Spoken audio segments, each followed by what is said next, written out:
Bom dia, meus bebezinhos. Vamos dar início à disciplina de saúde coletiva. Eu sou a professora Carol e estarei com vocês pelos próximos 20 a 25 minutos. Bora lá começar a aula?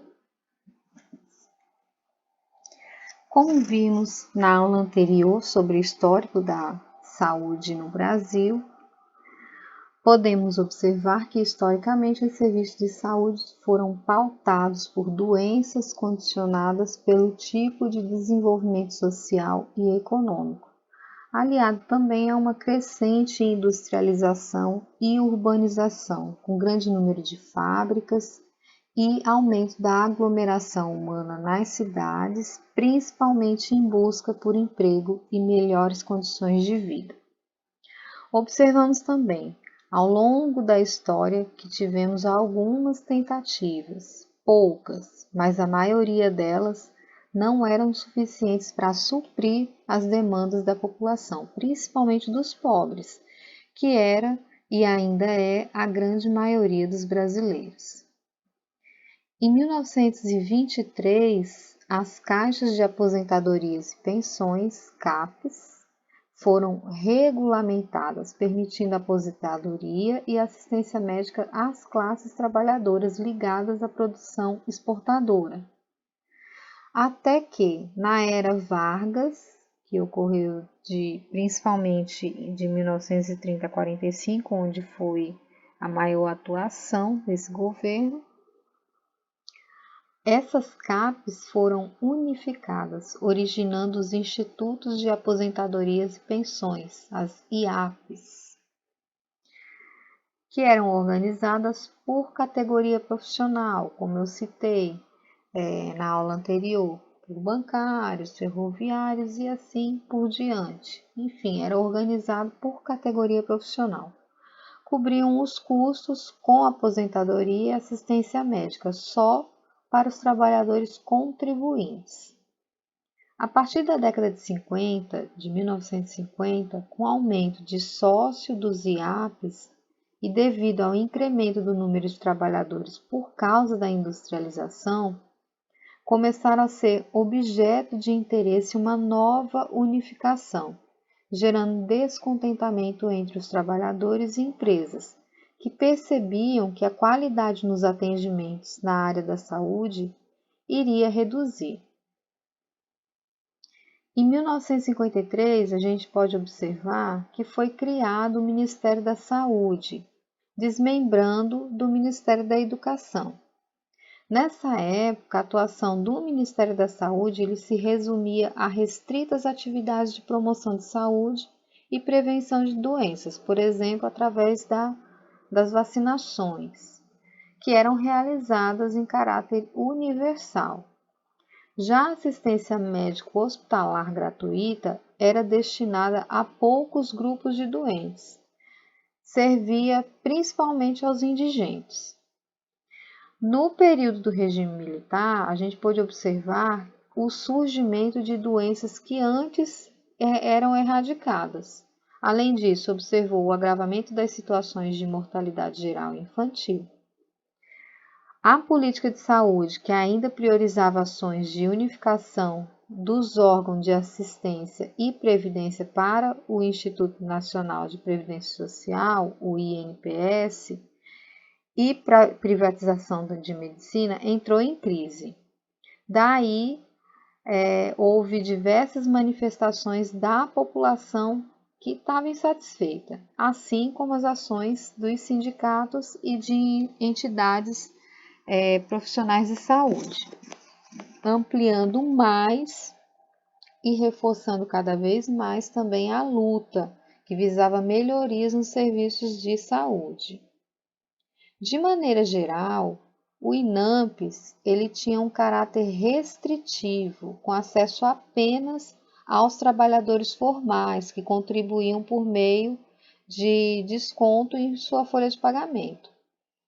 Dessa forma, a gente pode dizer que ao longo da história foi observada uma dicotomia entre ações curativas e preventivas, sendo que as preventivas ficavam a cargo do poder público, e as curativas a cargo do privado. O atendimento ele era voltado para os cuidados com a doença e o físico. A saúde era tratada apenas pelo aspecto biológico, desqualificando os aspectos psicológicos, sociais e ambientais que são envolvidos no processo do adoecimento. De maneira geral, a assistência era fragmentada e descontinuada. Havia uma grande rejeição com a opinião do cliente para a avaliação do processo assistencial. Os serviços eram organizados para a satisfação dos funcionários e não dos seus usuários. A saúde não era considerada um direito de todos e nem alvo de políticas públicas. Além disso, quem tinha recursos procurava médico particular e até soluções no exterior. E quem não tinha recurso dependia da caridade, por exemplo, das Santas Casas de Misericórdia, de parteiras, de curandeiros. Enfim, todo esse histórico foi gerando uma grande insatisfação por parte da maioria dos brasileiros, o que culminou no movimento pela reforma brasileira. Vimos que, no Brasil, desde a década de 20, começaram a ser desenvolvidas ações de proteção social, mas que não constituíram um sistema de seguridade social e nem muito menos melhorava o sistema de saúde para todos. Então, vimos também que no Brasil surgiu, em meados da década de 1970, na verdade tomou força, né? Em 1970, um movimento que reivindicava a democratização da saúde, justamente num período no qual novos sujeitos sociais emergiam das lutas contra a ditadura. E esses movimentos sociais, eles eram compostos por estudantes, por setores populares, por entidades profissionais de saúde, por professores universitários e que passaram a defender mudanças na saúde. Por isso, o movimento da reforma sanitária ele cresceu e formou uma aliança com parlamentares progressistas, gestores da saúde municipal e outros movimentos sociais, ou seja, foi ganhando cada vez mais força.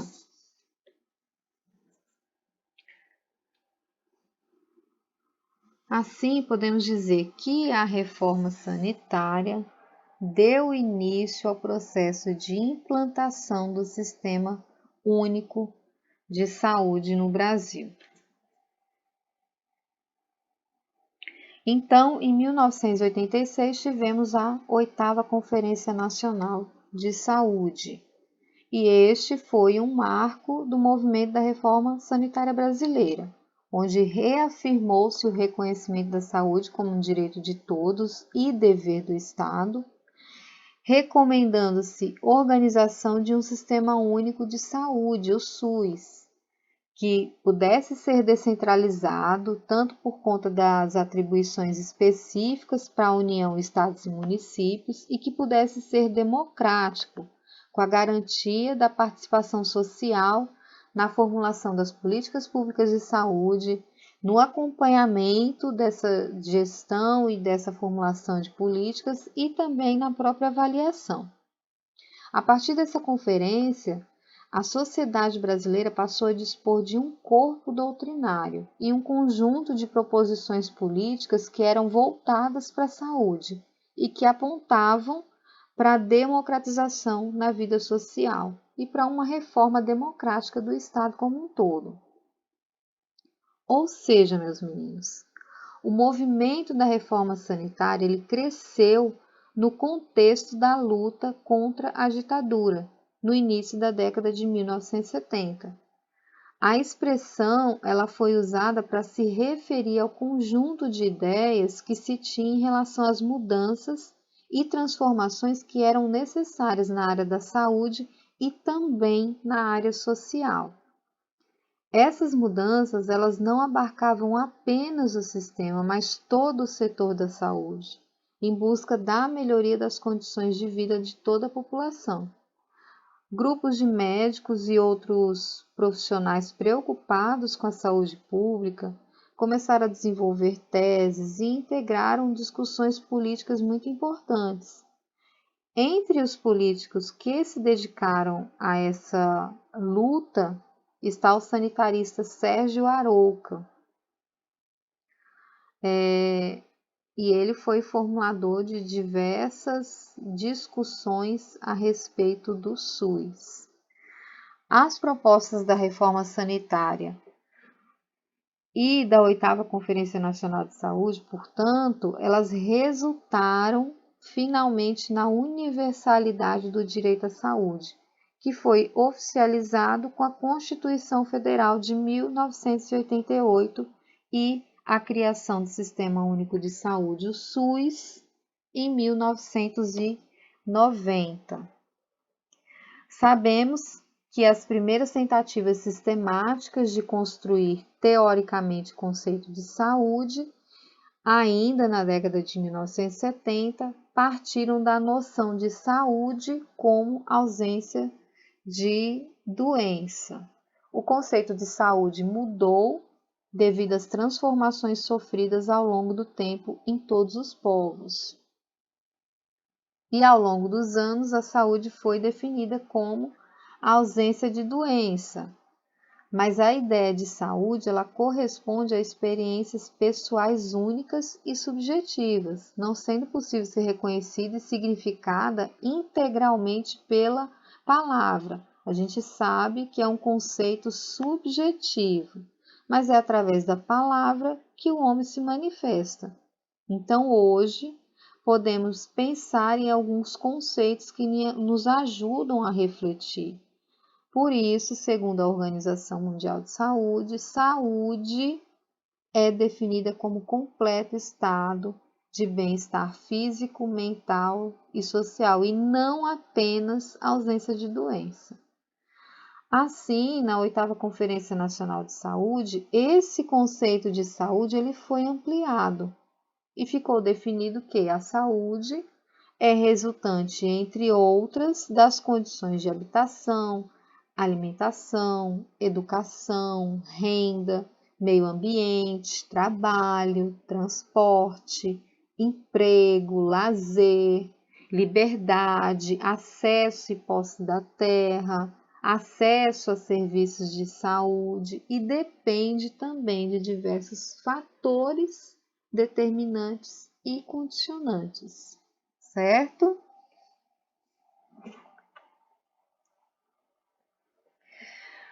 Por isso a gente pode dizer, diante de todo esse histórico, que o Sistema Único de Saúde ele foi previsto na Constituição Federal de 1988, foi construído também com auxílio do movimento da reforma sanitária, mas ele foi regulamentado através das leis 8080 e 8142 de 1990. Essas leis juntas são conhecidas como Leis Orgânicas da Saúde, certo? Se por acaso vocês lerem em algum canto ou tiverem fazendo algum simulado para concurso e ver a Lei Orgânica da Saúde, então vocês vão saber que trata-se da Lei 8080 e da 8142. Mas afinal, o que é o SUS? O SUS é o Sistema Único de Saúde do Brasil, que é referência inclusive para muitos países. É considerado como conjunto de ações e serviços de saúde que são prestados por órgãos e por instituições públicas federais, estaduais e municipais, tanto da administração direta e indireta, bem como das fundações, que são mantidas pelo poder público. E ainda, essas ações e serviços de saúde podem ser complementarmente pela iniciativa privada. Por isso, A Lei 8080, ela regulamenta em todo o território nacional as ações e serviços de saúde que são executados tanto isoladamente ou em conjunto, em caráter permanente ou eventual, por pessoas naturais ou jurídicas de direito público ou privado. E é por isso que em todo o país, qualquer cidadão ele pode ser atendido pelo SUS, em qualquer lugar. Se não há atendimento municipal, estadual ou federal, o indivíduo ele pode ser alocado no atendimento em um serviço de saúde privado, que também é financiado pelo SUS. Vamos exemplificar aqui em Mossoró. Sabemos que o Hospital Wilson Rosado ele é privado. Porém, diversos atendimentos oncológicos e cardíacos, assim como exames de imagem também, são realizados lá e financiados pelo SUS. O Hospital Santa Luzia, que agora pertence à Liga, ele fornece atendimento privado e público, ou seja, os serviços públicos são financiados pelo SUS. Compreenderam, meus meninos? Vixe, Maria. Mas afinal, por que sistema único? Por que um sistema único? Porque segue a mesma doutrina e princípios em todo o território nacional e sob a responsabilidade das 3 esferas do governo.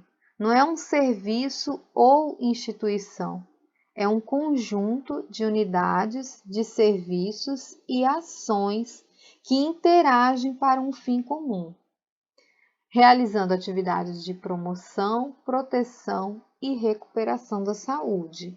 Essa nota é muito importante, por isso eu gostaria que vocês prestassem atenção e, se tiverem alguma dúvida, pode entrar em contato comigo, viu? Pelo e-mail, pelo WhatsApp, para a gente discutir, tá ok? Bem, peraí, vamos dar uma pausinha para tomar uma aguinha, que eu já tô com a goela seca.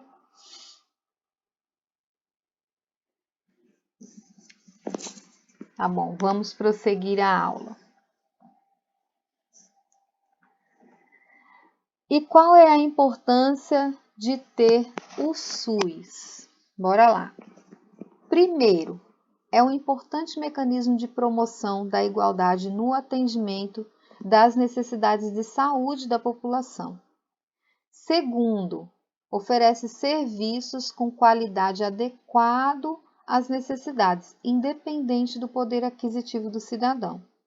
Alguns de vocês podem dizer, mas tem fila, mas não tem material.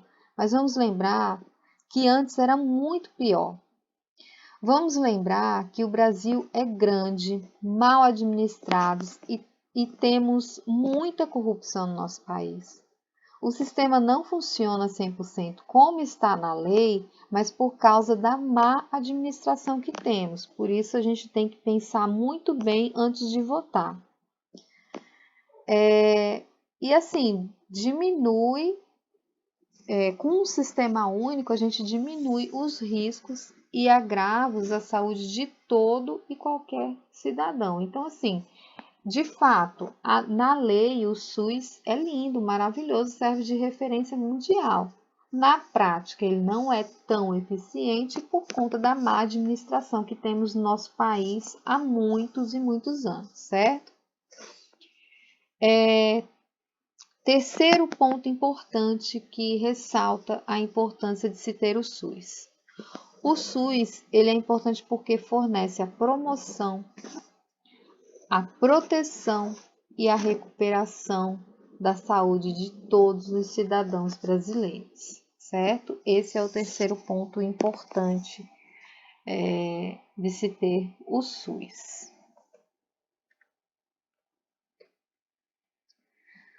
Fazem parte do SUS os centros e postos de saúde, pronto atendimentos, hospitais, incluindo os universitários, laboratórios, hemocentros, fundações e institutos de pesquisa, como por exemplo a Fiocruz, que é a Fundação Oswaldo Cruz, e o Instituto Vital Brasil, todos estes fazem parte do SUS, compõem o SUS. No SUS, todos os cidadãos têm direito a consultas, exames, internações e tratamento nas unidades de saúde vinculadas ao SUS, sejam públicos, da esfera municipal, estadual e federal, ou privados, que são contratados pelo gestor público de saúde. O setor privado, só para salientar, ele participa do SUS de forma complementar, por meio de contratos e convênios de prestação de serviço ao Estado. Tá ok? As ações integradas de saúde que devem ser desenvolvidas para promoção e proteção à saúde são aquelas ditas promoção propriamente dita, né? O que são promoções? São ações que buscam eliminar ou controlar as causas das doenças e agravos, ou seja, que determinam ou condicionam o aparecimento dos casos. E essas ações elas podem estar relacionadas a diversos fatores, tanto para trabalhar os fatores biológicos, como por exemplo herança genética, para câncer, hipertensão, pode-se trabalhar os fatores psicológicos, sociais, desnutrição. Por exemplo, inclusão de atividades físicas no serviço do NASF é uma ação de promoção.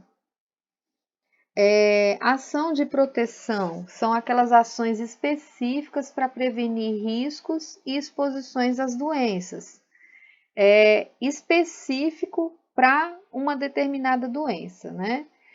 Por exemplo, tratamento da água é uma ação de proteção, porque ela evita a cólera e outras doenças que são causadas, que tem esse vínculo fecal oral, entendeu? Ou mesmo tenha facilidade na distribuição pelos meios hídricos. Ações para evitar complicações de gravidez, por exemplo, podem ser ações de proteção, as vacinações, as prevenções de doenças transmitidas pelo sexo, a DST e AIDS, por exemplo, são ações de proteção, prevenção da cárie dental, prevenção de doenças contraídas no trabalho, ações de prevenção de câncer de mama, de próstata, de pulmão, controle de qualidade do sangue, tudo isso são ações de proteção.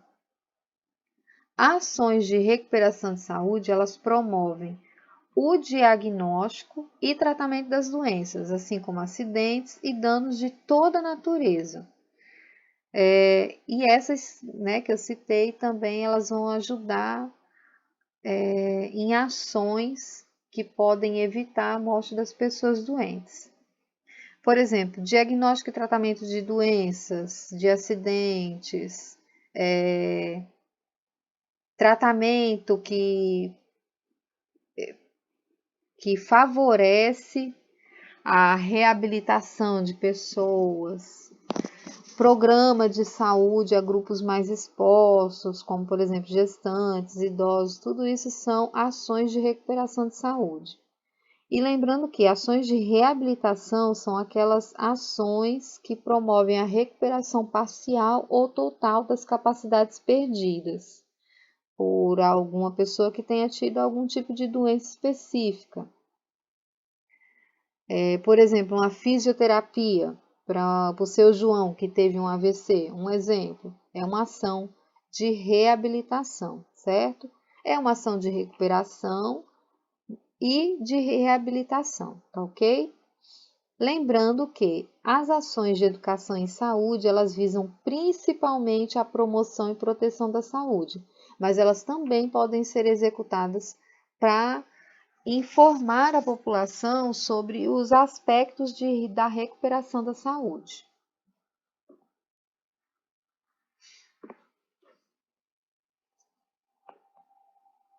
Vixe, Maria, travou? Não. Bem, e para dar conta desse modelo novo, desse sistema único, foram instituídos princípios e diretrizes, tais como universalidade, integralidade, equidade, descentralização, regionalização e hierarquização. Bem, gente, vamos encerrar aqui a primeira parte. Seguiremos o assunto no próximo vídeo. Aproveitem e tomem uma aguinha, assim como eu também vou fazer. Façam um lanchinho, porque saco vazio não para em pé. E beijinho, até daqui a pouco.